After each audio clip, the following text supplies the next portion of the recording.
Come on in. We're in the clean energy business, so of course we should take our own medicine. And you're going to go carbon neutral in 25 minutes. The winning team! It's not easy at all. It's not easy at all. To look at the mitigation potential. We need to be in business now, but we also need to be in business long term. There's a lot of smart thinking. Why are we using dirty energy?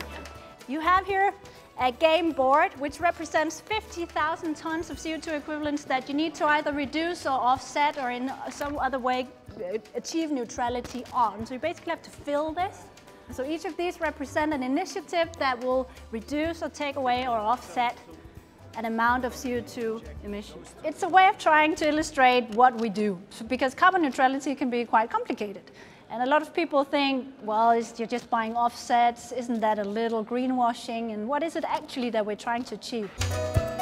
I think that we have now realized that the best, cheapest, fastest way to make zero carbon is just reducing our emissions. Don't create the problem in the first place.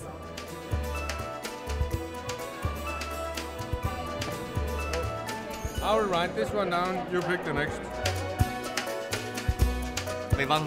First of all, it's an awareness of all the activities we have that emit CO2. So that can be how you get to work, it's how we choose to transport materials and equipment around the world. It's really also, well, do we remember to turn off the lights when we leave the office?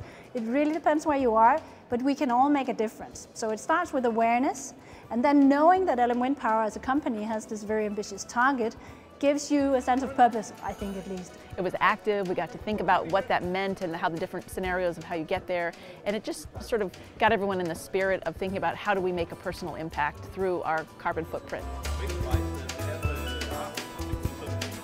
I think the best way is not spending money. Team building. We're currently in the storming phase where we're trying to work out what we're doing, and very quickly we're going to work out that we need to do something a bit more logical. A bicycle. That's zero cost. Well, we're convinced that it will attract employees, it will make our existing employees proud to work for a company that takes this very seriously. We're also convinced that it will be a benefit when we talk to customers and the customers' customers, because in the end they are very close to the consumers and the governments, and there is just a huge focus on reducing emissions in general. As a clean energy business, we need to contribute to that. Sustainable champions, that's what we are.